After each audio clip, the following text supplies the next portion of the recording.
I think you brothers, all your life will always be with you like water.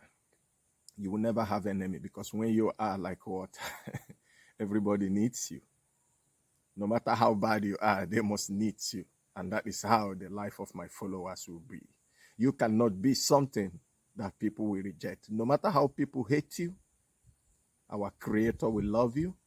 The Most High will be with you. And they have no option than to still love you. And you have no option than to still telling them the truth. And once you tell them the truth, don't care how they feel. Don't even matter. Everybody's going to die one day. And everybody's going to face its consequences.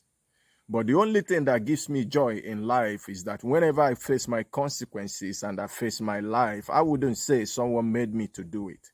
I would say to my God or to anybody that I will see after my life here, I'm telling him that is the life that I choose to live.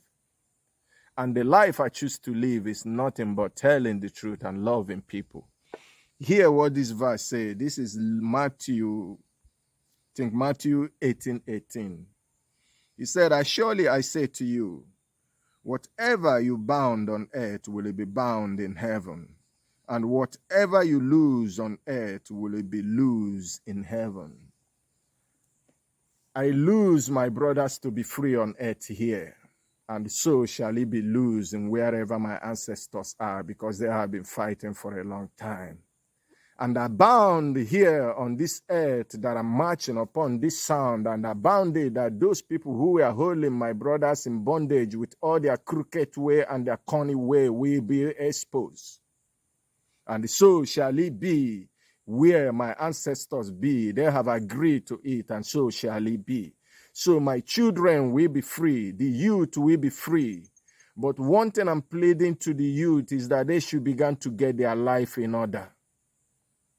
That's one thing I'm pleading to the youth. They should begin to get their right in their life in order and begin to question things. And began to question those nonsense men on the pulpit, not going there every Sunday to chase women, to do all such kind of thing. Those what our youth do. And every Sunday they dress up, they go to church to look for a new catch. And sometimes I say the abortion going on in the church is more terrible than the abortion going on with we. They said we are unbelievers. But we are the people that is keeping right. Even those my followers, they are the people that is keeping right, because the God, you see, to know God is just a small thing. You have to know him. And when you know him, hear how the God said you should know him. You know, I read the first Matthew 18 where you say, surely I say to you, whatever you bound on earth here will be bound in heaven. Whatever you don't like here, bound it. I want my people to be free. I have bound it and they will be free. No man will stop. No man born by a woman will stop Africa not to be free. I haven't seen that person on this earth. And my ancestors and the God of the creator of this sound and the ground that are marching will fight back to the person.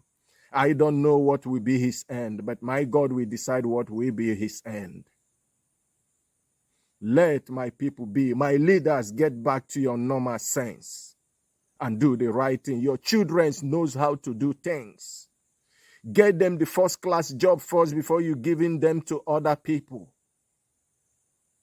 Sometimes people come to your country and don't allow your children to go in. When I was in abroad, sometimes they restrict me to go into some certain place. I still come to my country. They restrict me to go into some certain place in my own father's land. Our leaders wake up. But I'm happy that you shut down the Chinese restaurant. That is my joy. When I see good thing, I speak about it. But when he comes back to his normal senses, give him back his license. And he learn in the hard way. Here, the last verse that I will read for you today. This is still Matthew 19. He said, again, I say to you that if two of you agree on earth concerning anything that then asks, it will be done for them by my Father in heaven. It will be done to us. Whatever we join the hand together, we doesn't need multitude. Those people that are going to church, he said, two, you and your wife, you and your children, you and your country, our leader. You don't need other people that are taking you to nonsense London, putting you into nonsense fraternity. You that give birth to them. Can a white man give birth to a black man? No, but a black man can give birth to a white man, which is albino. We created them. Why would they be coming teaching us things that we already know? Our leader turned away from greediness. When two or three are gathered together, not that multitude, that challenge house that they has put in for us there, continue deceiving our children, and we allow our children to go there. I like myself. That's why I stop my children and my family, stopping them going to that nonsense building, and teach them by myself, and they know what to do. Our leaders, teach your children. Please, fathers, teach your children. May God bless us, and may God be with us. May God show us the right way. May the God of our ancestors, the ground we march, every good thing will come upon us, and Africa will unite, and people will see how loving Africans are. We never has bad intention to anybody, but we had it enough. Enough is enough.